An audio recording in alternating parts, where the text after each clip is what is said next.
Hey guys, way less cool version of Scott here today with a video talking about the weaker perks in Dead by Daylight and how I think I could propose ideas to possibly improve them. Um, just a quick clarification for a note. I streamed a bit earlier today and I tried running the four worst perks that I had access to according to this website that I had found, which I'll leave in the description below. I think it's a community feedback for what's strong and what's weak for perks. So this isn't an end all be all list, take it with a grain of salt, but I think that the perks that are on the lower end are pretty weak. So I was kind of happy to at least start my endeavors of trying to figure out how to improve the game here.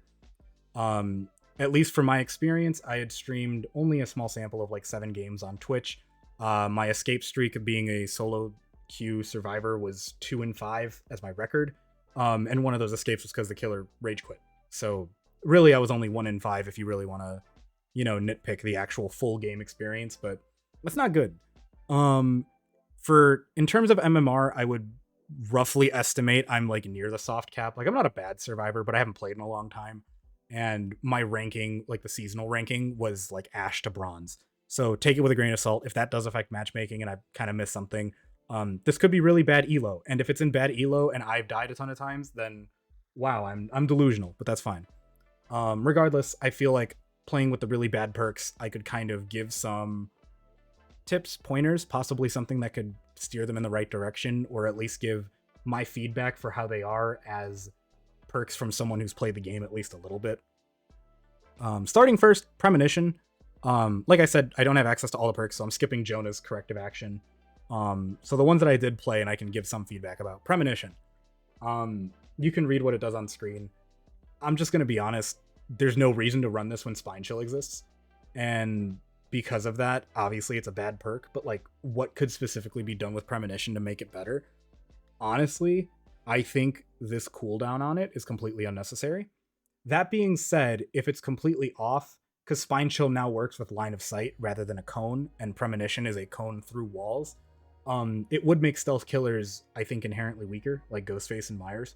But I mean, they are already weak, but I don't think changing Premonition should really affect them. It's not like you're nerfing them in such a strong way. It's like if someone wants to run a weak perk, I mean, it doesn't need to have counterplay, but just for the sake of this perk being better than where it's at right now, I think the cooldown should be completely gone. Because if Spine Chill can go off, give you that information plus some speed benefit, with the limitation of line of sight, I think if this doesn't even give you a benefit and it's just a notification, why does it have a cooldown? That when I was playing, the cooldown went off so frequently that either I got no information from it, or it didn't really make a significant difference in my judgment of sticking to a generator or starting to run away early. So I would just say that overall, I think this perk needs a revision in the sense that the cooldown should go, or maybe some tweaking of the cone and distance. But I think the cooldown's like the biggest culprit for why this perk isn't good. Next on the list was This Is Not Happening. I ran this, like I said, I was just taking the top or the worst ones that I had access to. So I'm sure in a build of staying injured, it has some merit.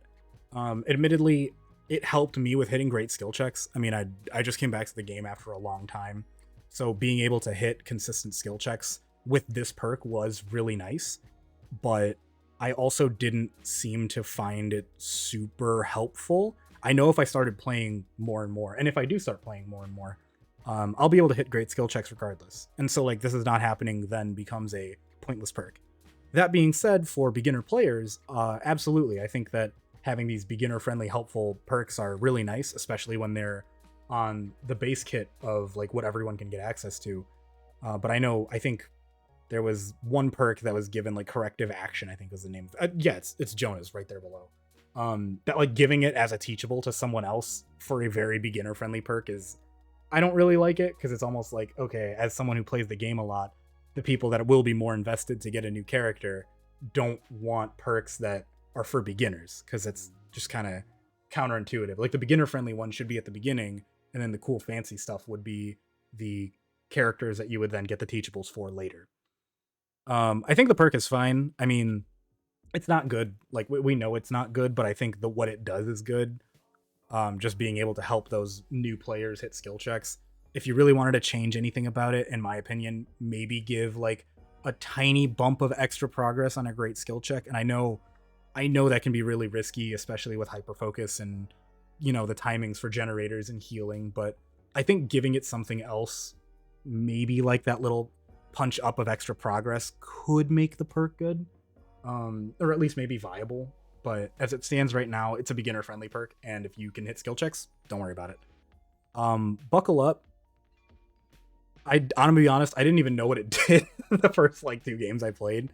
I don't know why there is a maximum distance to being able to detect the aura of someone, for at least the first portion of it, because like, yeah, I guess at a certain point, if they're so far away, I mean, unless the killer's like hard slugging, like you probably don't get to them to help them up anyways. So I guess it really doesn't matter. But I feel like that intensity of their aura being capped at a certain distance doesn't matter, at least in my experience, unless I miss something completely.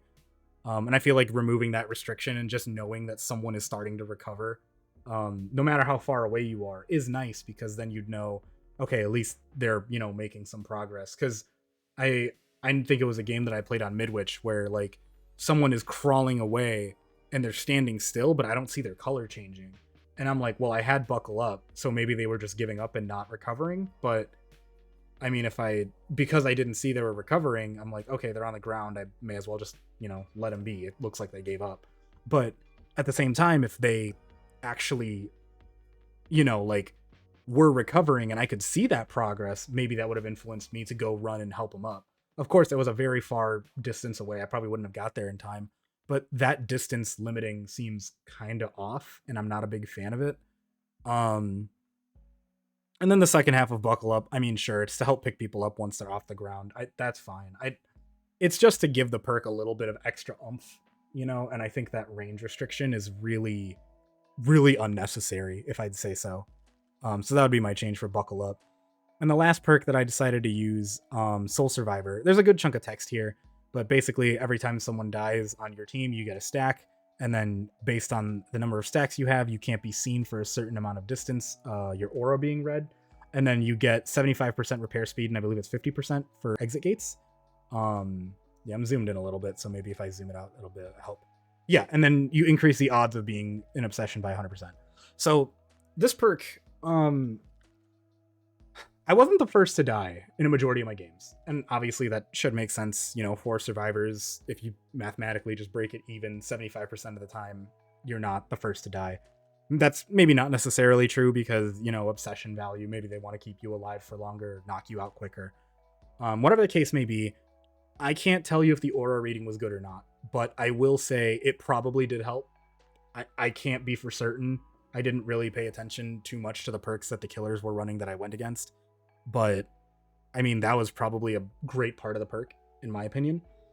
When you're the last survivor, they're nice. Like, these two components are nice, but I know when I was last survivor in one game, I wasn't working on a gen.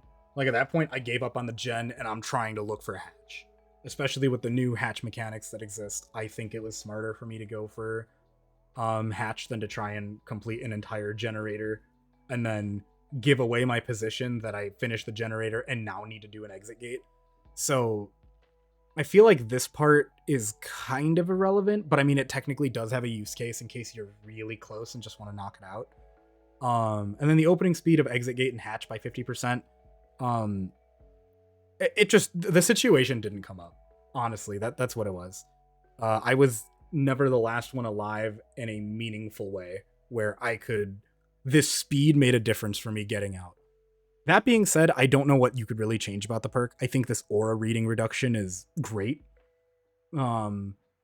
Obviously it's a little bit dicey to kind of make it so like, okay, maybe for each token you can get a very small percentage of repair speed faster.